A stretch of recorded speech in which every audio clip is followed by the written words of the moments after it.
Mélissa, nous sommes ici dans le quartier des Essarts, à côté de la maison de quartier, une maison de quartier qui a presque une cinquantaine d'années, et où vient de s'ouvrir un jardin partagé. Alors comment a démarré ce jardin partagé? Difficilement. Non, ça a commencé, on avait au tout début ce terrain-là, on a commencé à travailler sur les bacs, il y avait déjà les bacs en fait, et on a aménagé tout ce qui est devant, le petit rond de fleurs, les patates, et puis après on a continué sur la longueur qui est tout au fond là-bas. Mais alors justement, ma question c'était d'où est partie cette initiative? Comment se sont insérés un peu les gens du quartier, quoi? Puisque c'est votre cas, vous habitez le quartier, vous êtes mère de famille, comment êtes-vous venu dans cette initiative, vous?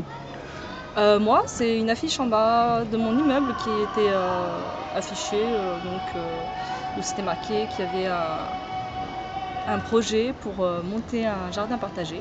Ça m'a vachement plu parce que je trouvais ça sympa.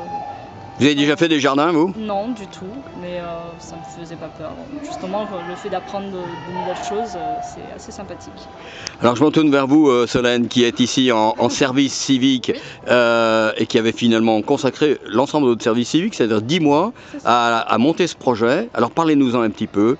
D'abord, un service civique, ça sert à quoi dans une maison de quartier, dans une association? Dans une association, c'est une personne qui vient travailler ici, c'est un bénévole et un salarié.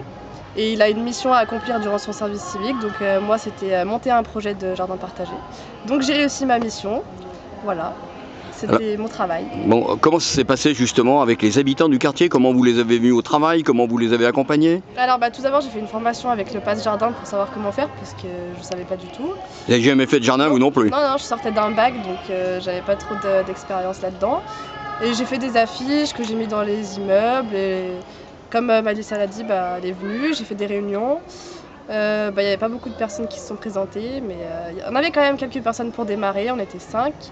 Et du coup, au fil des temps, on a commencé à s'attaquer à un bac, ensuite un deuxième bac, on a retourné la terre grâce aux espaces verts et le jardin est venu. Les espaces verts de la ville? De la ville. C'est-à-dire que vous voulez dire que la ville de Bron, la municipalité de Bron, vous a aidé? Oui, beaucoup. Ils nous ont retourné la terre, ils nous amènent de la terre. Ils nous aident, ils nous amènent des plantes. Voilà. Alors vous voyez comment on vit cette maison de quartier, je le disais il y a quelques instants qu'il y a près de 50 ans, donc il y a plein d'autres activités. En quoi ça apporte un plus justement à la vie du quartier, à la vie de la maison? Dans ce jardin, tout le monde peut venir, c'est pas une activité seulement pour les enfants ou seulement pour les parents. Et c'est une activité où tous ceux des Essarts peuvent venir. Donc par exemple, s'il y en a qui n'aiment pas le Scrabble, les personnes ne vont pas s'inscrire dans une activité qu'ils n'aiment, je sais pas comment dire. Ça permet à tout le monde de venir, quoi. C'est un endroit où on peut travailler et aussi se reposer. C'est pas qu'un endroit où on doit jardiner, c'est aussi un lieu de repos et on rencontre plus de monde qu'en étant dans une activité. Un jardin zen en quelque sorte? Oui, bien sûr.